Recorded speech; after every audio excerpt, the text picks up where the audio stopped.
Hello, everyone. Thanks so much for joining me here today as we get to talk about one of my favorite subjects, comic books. My name is Jose. I love comic books. I love talking about them. I love sharing them with you. Feel free to follow me on social media if you would like. Links are in the description below.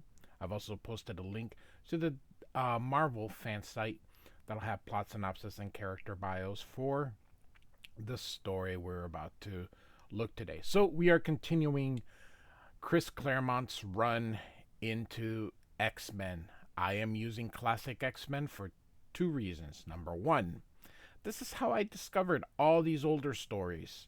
I was a kid back then. I was in high school. I certainly, even back then, I couldn't afford these stories because I was a poor, broke kid.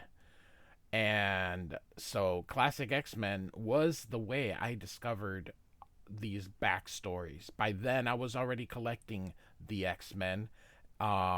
It was my favorite title at that time, surpassed Batman. I didn't discover X Men till about I would have been about 2 years before this. So it would have been during the Mutant Massacre.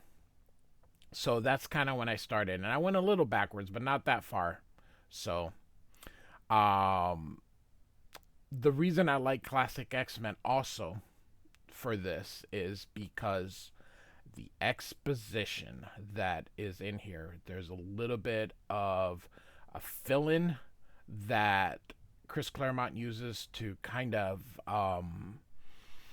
make everything gel. It gives you a better overview. I have a playlist where starting with issue number one. So we are 27 in.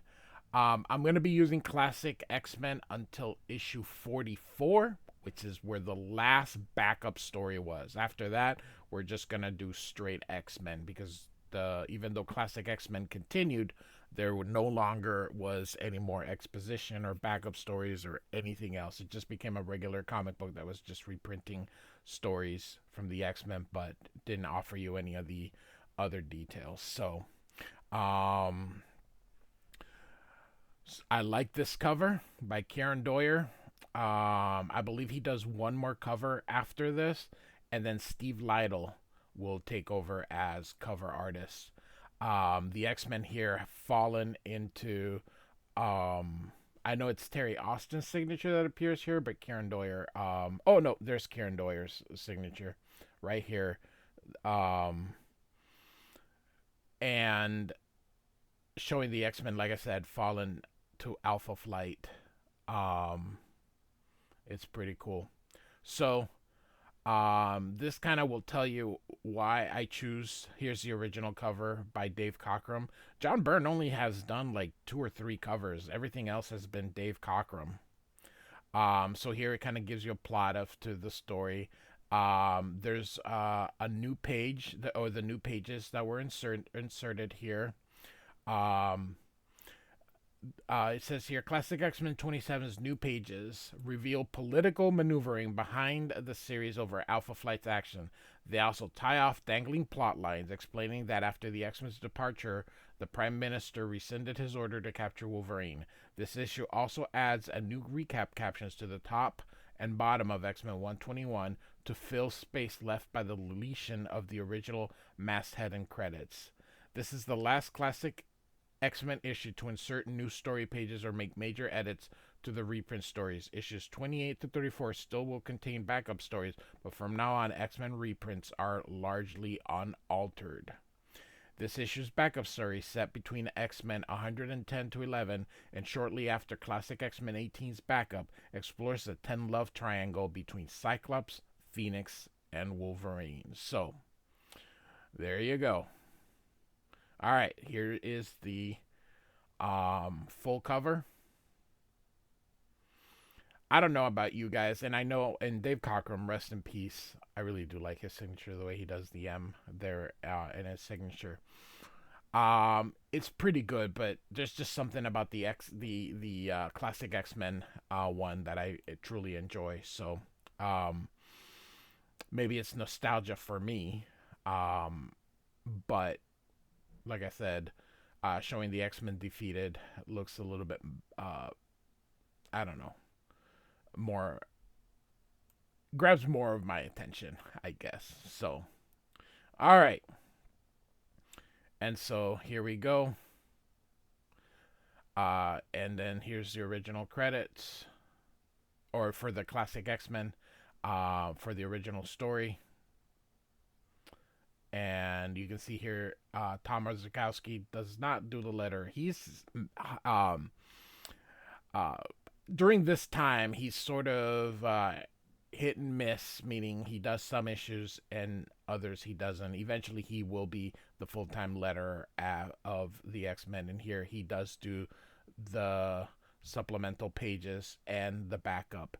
And Nocenti is the writer of the backup story. Chris Claremont is not writing it. So, and like I said, Karen Doyer will do one more cover before Steve Lytle takes over. So, all right.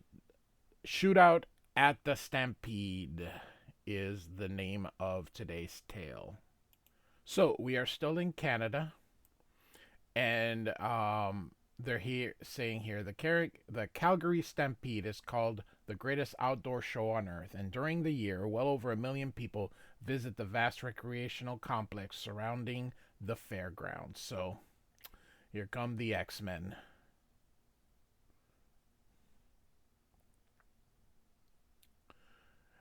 And so Colossus says, Cyclops, did we not break those doors down? Could not Storm have flown us inside?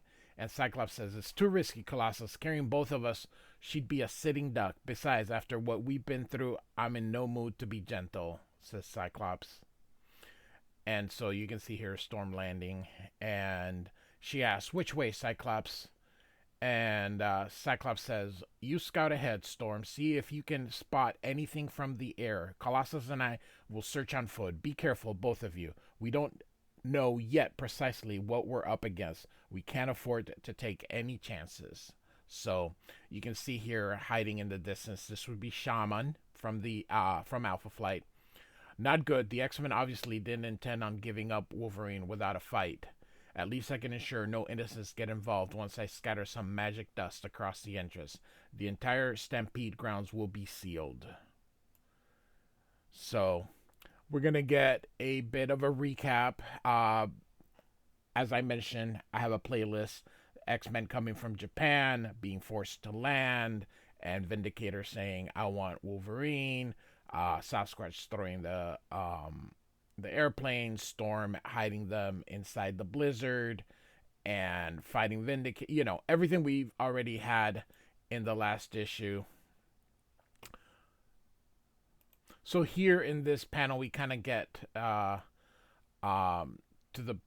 where we are, where she says, Peter and I saw Hudson was heading southeast, and Storm says, his power creates a distinctive energy trail, a disruption in the air. I think I can follow.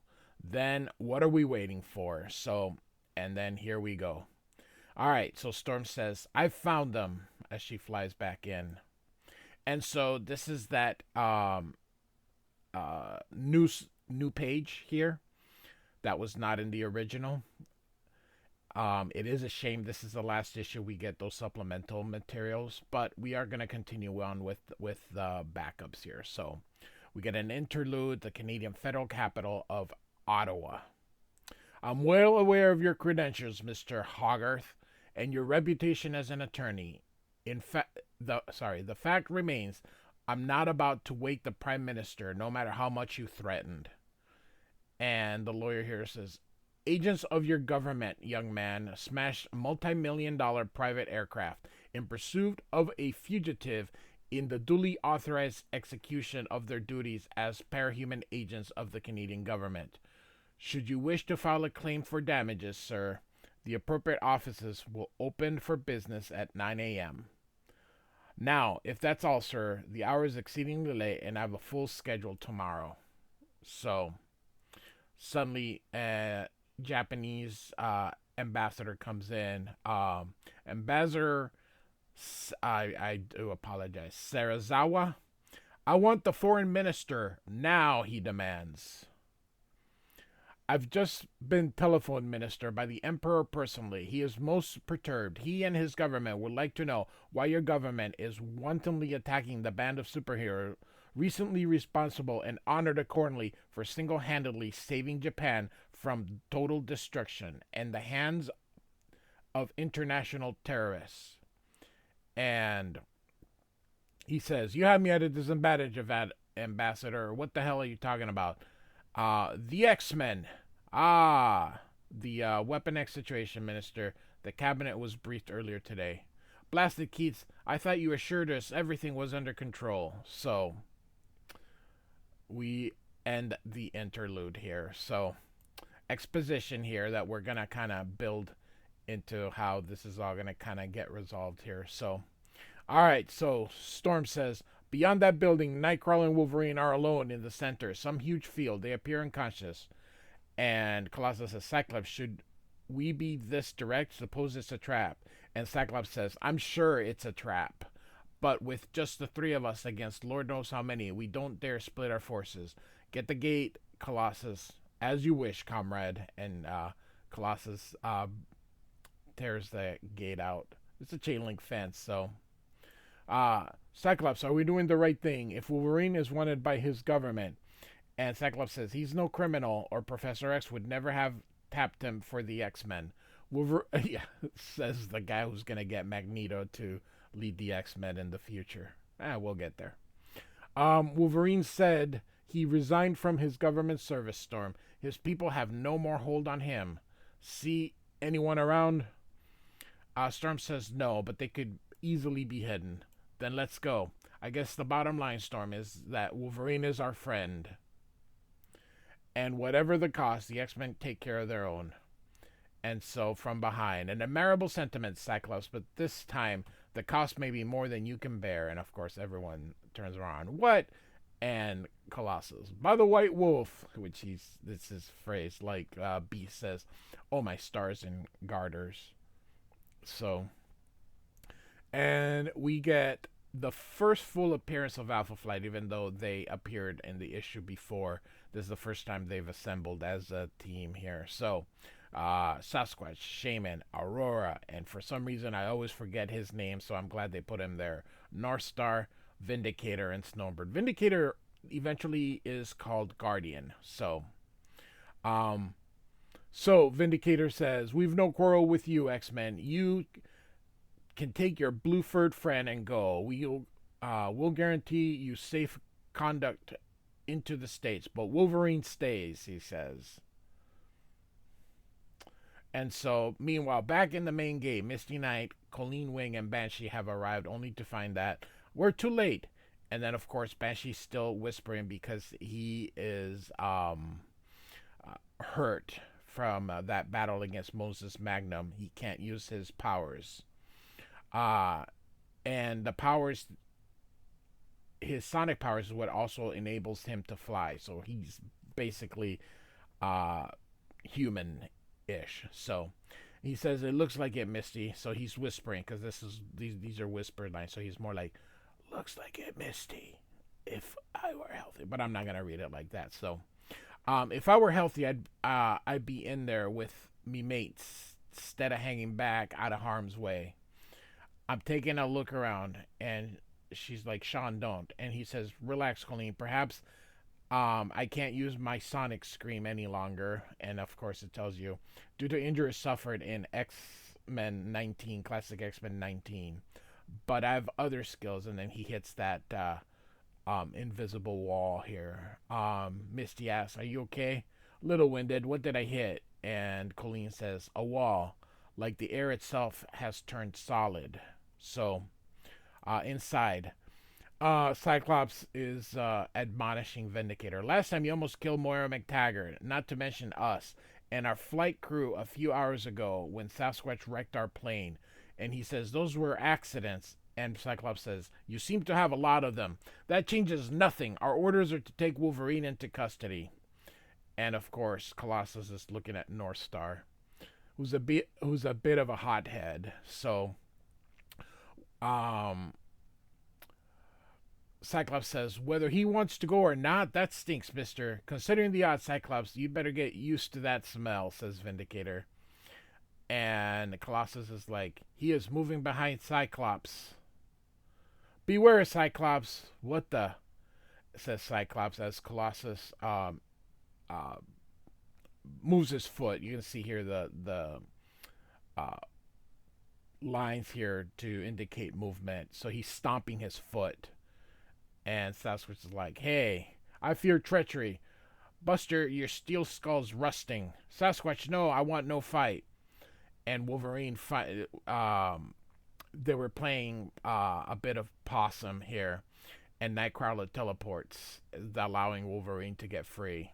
"A little late for that, Jimmy. Wolverine, you're awake. You got it, babe. Me and the elf were playing possum." "Glad to hear it. We can use your help." "Why did Peter strike like that? It's unlike him to be so rash." "The woman's airborne, Vindicator. I'll handle her," says Snowbird. So Shaman says, "May the Great Spirit fly with you, Snowbird. Meanwhile, let's see what I can do to end this madness before someone gets hurt. Grandpa never approved of my going to the white man's medical school. Said it was a waste of time. He trained me to be like him, a healer, a man of peace. I wonder what he'd say now if he saw me using the skills he taught me." So here's Wolverine putting on his mask. And Cyclops says, "Form on me, X-Men." And he thinks here, "We can't let them split us apart. Pick us off one at a time." And here comes, oh my God! See, I already forgot his name. North Star. For the love of God, I really do keep forgetting his name. Who's has speed powers, kind of like the Flash or Quicksilver. "You're pretty handy with those eye beams, X-Men. It's a pity you can't shoot them everywhere at once," as he hits them. And Cyclops is like, "Oh," and I love the sound effect, shock. And so Nightcrawler teleports. Cyclops is down, he thinks, and tells Aurora, "We meet again." And she goes, "Ho, a teleporter, eh? I think the time has come to start evening the odds in this fight," says Nightcrawler. He tries to catch her, but she gets away here. "To do that, Monsieur Nightcrawler, you'll have to catch me, and that's far easier said than done." And he says, "Wanna bet?" So, and Storm is flying up and says, "Snowbird flies as well as I, and she keeps me, forcing me away from the stadium. I could probably overwhelm her with my powers, but the local weather pattern should have become so unstable I dare not risk it." And you can see Snowbird kind of becoming a snow owl here. "You may be a match for my human form. You may be a match for my human form, woman, but can even you stand against a gigantic Arctic night owl?" And Storm suddenly realizes she's a shape changer. And so, and Wolverine's fighting Shaman's little artifact here. "We're getting creamed after months of beating some of the roughest characters on Earth. All of a sudden, we're coming apart at like flaming amateurs." And Shaman says, "The key is teamwork, Wolverine. We have it, you don't." So, Shaman using his powers here, kind of creating another blizzard here. You can see Cyclops kind of getting up. And so this is in Calgary, and John Byrne and Chris Claremont probably wrote John Byrne in here, and John Byrne's on a date, and their date goes bad because of the stuff going on outside. Now here's a funny thing: is John Byrne has brown hair. He's not blonde, but he has that light brown. But John Byrne's not blonde. He's a brunette. So, all right. So again, Colossus and Sasquatch go and are fighting each other, and Wolverine sees Shaman, and he's like, "Flamin' weather's starting to match this fight. It stinks. Shaman's riding air currents out of my reach. He must figure I'm finished. That's his mistake." So, And now we're back in Ottawa. And again, we got that supplemental material. Minister, the American ambassador. Henry, what the devil are you people playing at in Calgary? This is a purely internal matter, Ambassador. Mr. Hogarth, the apprehension of a criminal fugitive, nothing more.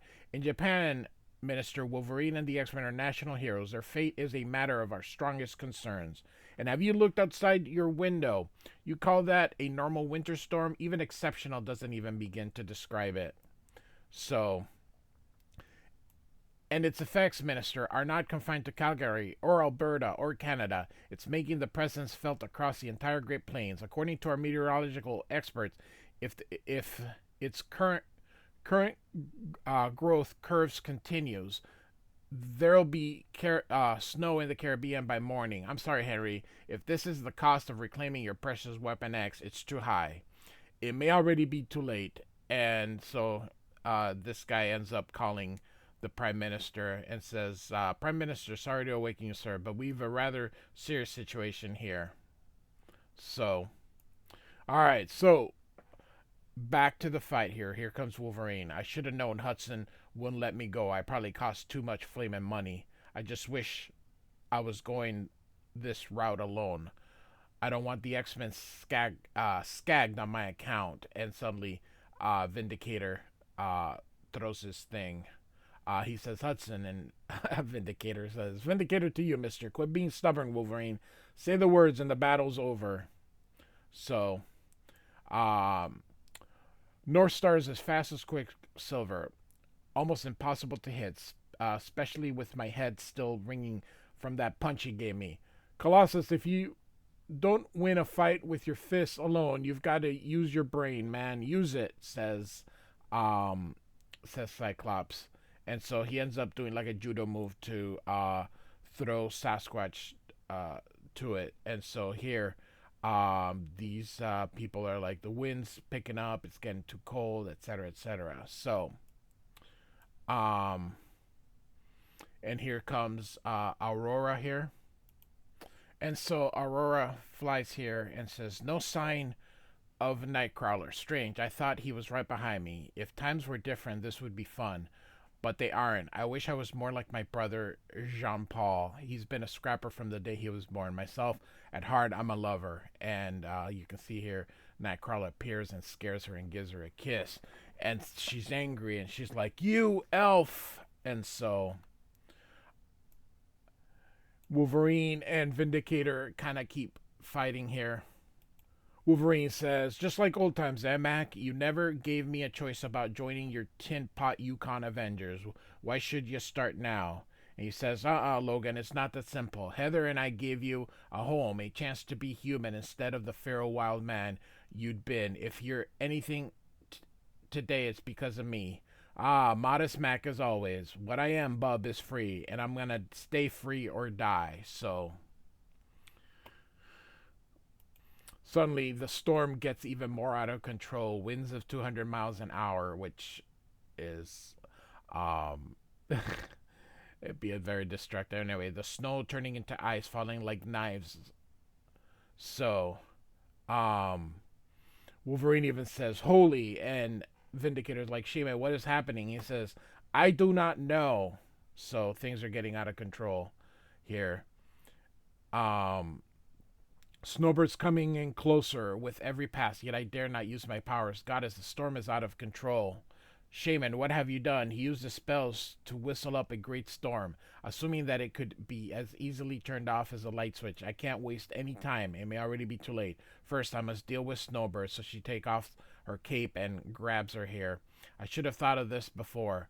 With the stretching capacity of the unstable molecules of my cape, Snowbird shouldn't be able to claw free. So it looks like Reed Richards gives them their costumes, so she throws it. If only my next problem could be handled so easily. I only tried once to shape the storm like this. I failed, and the effort nearly killed me, but I dare not fail now. The blizzard score reached a frightening intensity before it started expanding. If unchecked, it may blow itself out until next summer, if then. So, Storm's gonna try, here and basically absorb the storm here. And so she comes down and says the storm was more powerful than I thought, forced me to tap into electrical potential energy of the earth itself. I never want to try that again. The strain was pure murder. I feel like I could sleep for a year. But here comes uh oh my god, North Star. And hits her again from behind. You're obviously the most powerful X-Men, my dear. With you down, the rest won't be any trouble. And Cyclops yells out Storm's name, Ororo, and just uses his optic beam to finally hit North Star. And Aurora's like, Jean Paul. And Cyclops is very angry, grabs Jean Paul. You lousy little storm risked your life to save your misbegotten country. Or did you think that blizzard your shaman created blew away by itself? Pray she isn't badly hurt, nurse, or I'm going to lose some teeth. And Wolverine grabs them. He says, no, Psych. What gives, Wolverine? I thought I'd be the one holding you back. Yeah, well, life's funny like that, throwing you curves when you least expect them. I checked Ododo. She's okay, only a little stunned. As of now, this fracas is finished. It's my scrap, Psych. I told you. It's me they want. They couldn't care less about the S-Men. If I had a chance, if things hadn't gotten out of hand so fast, if I hadn't started enjoying the rough housing, I would have called it quits long ago and saved everyone a lot of grief. And Cyclops says, you're an X-Men, Wolverine. Your fights are ours. I appreciate that, boss, more than you know, but I ain't gonna see my friends chewed up on my accounts. You want me, Jimmy, I'm yours. And Vindicator says, you made the right decision, Wolverine. Tell me about it. And the X-Men go free, right? No matter what. You have my word on it. I'd better, bub. So, suddenly Shaman lifts that spell here, and they all go through. And here comes, they're gonna go get Wolverine. This cage was designed for you, Shorty. You couldn't bust out in a million years. Of course, you're so dumb you'll probably try, says that guy. You always had a big mouth, Garcon. Keep flipping around me, and maybe your wife will be a widow before her time. And Colossus says, Wolverine is not an animal, Cyclops. That man did not have to treat him like that. And Cyclops says, I know. And Nightcrawler says, they're not as lucky as we, Colossus. They know only the surface. Wolverine, they know nothing of his true self. So hours later, the X-Men are being taken by the Canadian Air Force. You can even see it here, CAF. So they're escorted to the border. So they've been watching us like hawks all morning. Do you think they don't trust us? We must be crossing the border. Our escorts are turning back. And Cyclops says, all right, we have two alternatives, people. We can go home or go back after Wolverine. If we do the latter, I wouldn't make book on our chances, but the way I see it, if we have to try. Any objections? And Banshee says, I'm in. Me too. Everybody is. Okay, Annie, change course. As soon as the head for the Rockies as soon as feasible. Drop below radar. Cover. Head north for Canada. We're going to rescue Wolverine there, where he wants to or not. And suddenly here, I wouldn't do that if I were you, bub, as you can see here. And they're like, Wolverine, what the blazes are you doing here? And he says, what's it look like? I'm riding home in style and jawing with a pretty girl. But how? The truck, I thought. Yeah, so did Jim Hudson. The problem is the cage ain't been built that can hold me. What about next time? What about it? Don't worry about tomorrow, man. I take each day, each moment as it comes down. No questions and no regrets. But if you're so flippin' glad to see me, Psych, show it. Let's break the drinking stuff and celebrate, because the X-Men are going home. Next, Cry for the Children. So, we're going to now do the epilogue here. And this Mountie here says, when the transport didn't arrive, we put out an all points, an APB. But our people were busy dealing with the after effects of that blizzard. It was past sunrise before we could mount a proper search. So, amazing, isn't it, Garcon, how quickly a million years pass. But you were right, though. Wolverine was too dumb to know escape was impossible. Just like this truck's designers were too dumb to realize that no matter how hard they try, no cage can hold him. We had to try, Sasquatch, we'll try again. I checked with air traffic control. Hogarth's plane is already in American airspace out of our jurisdiction. To capture Wolverine this time will require a covert operation, and the X-Men will be expecting us. Vindicator, Comcall. Sir, from Ottawa. It's the Prime Minister. So, this incident, Vindicator, has been an unmitigated disaster. Diplomatically economical. I warned you, Prime Minister, it wouldn't be easy. We've the X-Men to thank for it, no, not being much worth. Hardly the best recommendation for Alpha Flight. We held our own, sir. Next time we'll do better. At what cost? The capture order of Weapon X is rescinded. If he wants to go so badly, let him. But as far as Alpha Flight is concerned, Vindicator, I'd consider the ramifications of this incident very carefully. If having a national super team means absorbing such potential catastrophic fiscal liabilities, you and your compatriots may become a luxury Canada cannot afford. So, all right. And so these are some of the pages that were changed. So you can just see that dialogue was the main things that were changed. So these are just, like I said, the things that were added here. So Chris Claremont loves to add dialogue. So, and again,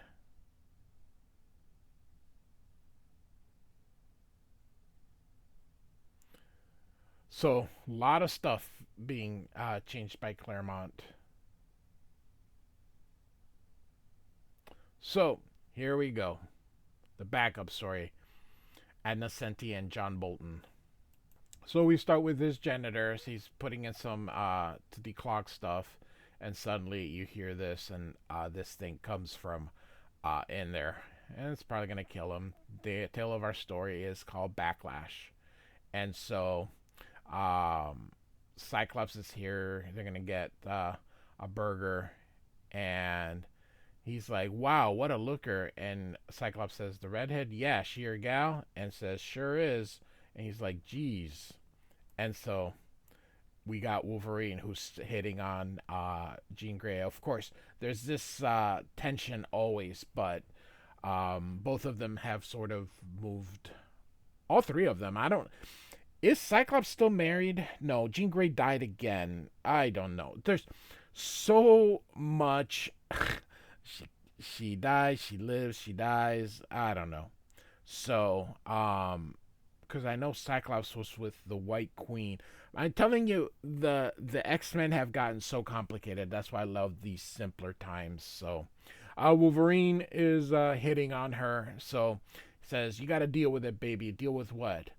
Oh, now we're gonna be all coy and innocent. Cut the funny act, Gene. There's a current running hot between us two. Way current. You may love ska, but you want me." And she's like, "I do not. Look, you can't suppress things. You can't shove your desires into the dark corners of your mind and expect them to lie quiet and behave. You got to deal with it, or there'll be backlash, like flushing something bad down the drain. It's got to come back eventually. Bury it, and it'll get you back. Okay, Logan, I'll deal with it. One of us has to got to leave the team, the X-Men." And Cyclops comes out and says, "Howdy, kids. Get them while they're hot. Hey, what are you staring at me? Let's eat." And Jean Grey says, "Wait, that factory. Someone's in trouble. I felt a psychic lash of fear so powerful. Come on, get ready. I'll carry you." And so off they go, dropping off their food. And the old man inside did not get killed. And he's like, "I knew it, I knew it, I knew it." And our guys arrive, and he says, "Knew what? I told them they should have cleaned up the chemicals. There's a maze of pipes and machines and old chemicals down there. They've been busting and brewing and belching and breeding for years. Now it's grown some horrible monster." So Jean Grey and Wolverine here. "Whole place is vibrating. You scan for thoughts?" And asks Wolverine, and Jean Grey says, "Yes. Some people living upstairs and below us. I sense a vague primitive nervous system, but no consciousness. hey, this shaking's getting worse. So, like an earthquake here, and suddenly, the earth opens up and takes Wolverine and Jean Grey. Scott, evacuate the people upstairs. I sense 10 of them. And he says, but do it. We'll deal with this creature, says Phoenix. And Cyclops does it. And you can see here kind of the hole. So, and let's see. Wolverine asks, you all right? And Jean says, yeah. Look at this labyrinth, like being inside somebody's guts. Belly of the beast. And Wolverine says, what's this? Something soft. And he says, that's my, and she says, that's my leg. And Wolverine says, sorry. Well, which way? It's so dark I can't see anything. And Wolverine says, I love the darkness. Jean says, let's go down this tunnel. Swell. After you, says Wolverine. And, Jean's like, blast it, I can't see. Really? View's fine from here. Just fine. And she says, don't do that. And says, do what? Touch me. And he says, I'm not. And so he flicks a match, and it's this creature here holding onto her arm, and she screams, and of course Wolverine lets his claws out. Love that. Snicked. And so he cuts that creature. The pieces are alive. They're growing, so the three become three separate pieces. I'll strip the buggers to shreds. So he does it again, but no, stop. They only multiply. Logan, there are scores of them. She says, love this. Kind of like the aliens when that alien kind of wedged himself into that wall when Ripley was escaping in the first movie. I'll use a telekinetic force field to shove them back. And so off they go.